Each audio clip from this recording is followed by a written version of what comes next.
Dear students, today we are going to discuss about the next part of English class, that is phrases and clauses. A phrase is nothing but a group of words which doesn't contains subject and predicate and does not give you any kind of meaning. It is called a phrase. A meaningless group of words. A meaningless group of words. This meaningless group of words is described that phrase. You can make some phrases. Suppose on the road. Is there is any meaning? No. For the sake of in the evening.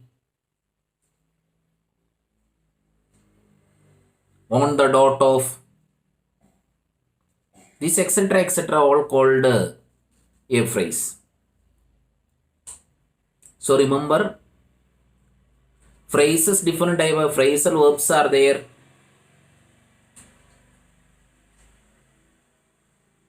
Adjective, the phrases different type are there. But here we have to understand the main point, main definition is what is a phrase.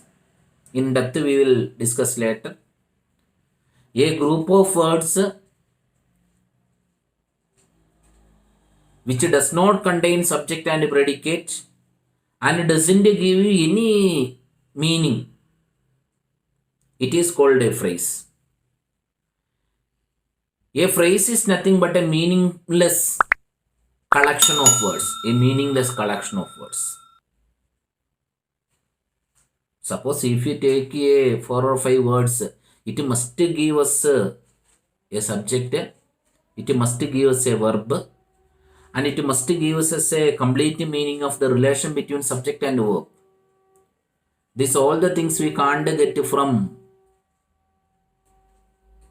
phrase. And next one is clause.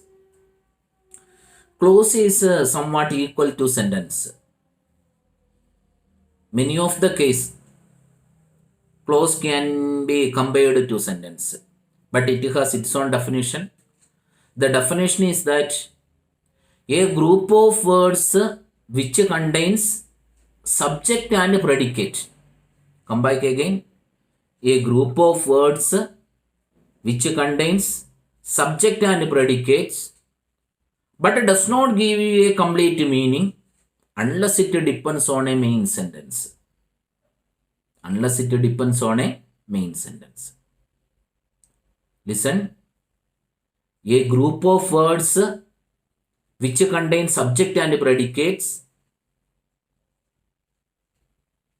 but does not give you a complete meaning unless it depends on a main sentence is called a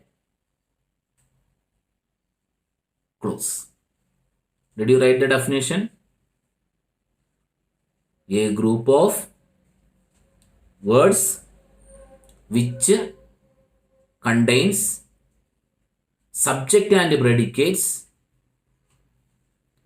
but doesn't give you a complete meaning, but does not give you a complete meaning unless it depends on a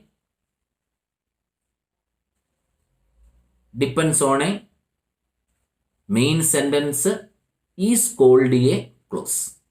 Shall? Good. For example, you write a sentence. Though I am poor, though I am poor, comma, I am happy. Though I am poor, I am happy. Here which is a clause?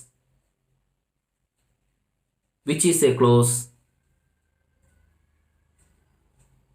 Though I am poor. That is a clause. I subject, am verb. Poor is a subjective complement. But there is no complete meaning. If you want to know, if you want to get a complete meaning, we want to read out the next part of the given topic. Though I am poor, I am happy. Did you understand?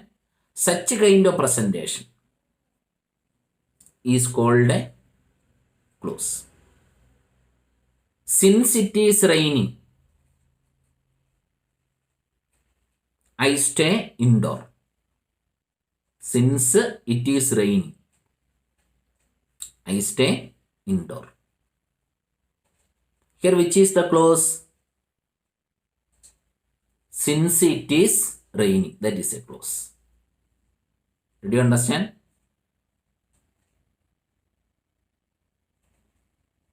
Next, how many type of clauses are there?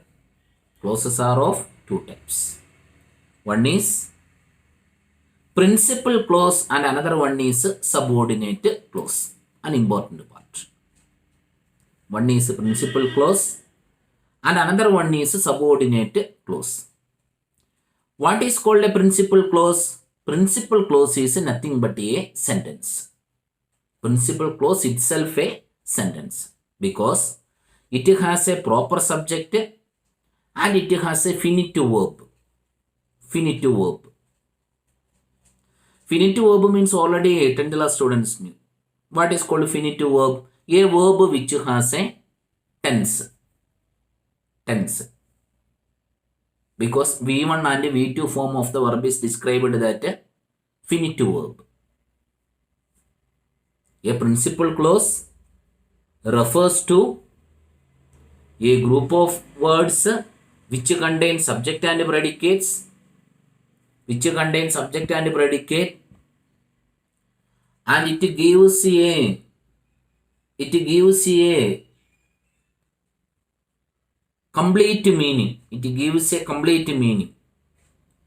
Such a kind of clause is called principal clause. Principal clause will give you the meaning by itself. Did you understand? Principal clause will make us understand the meaning by itself. Whereas a subordinate clause is a clause which contains subject and predicates but does not give you a complete meaning. Subordinate clause doesn't give a complete meaning unless it depends on a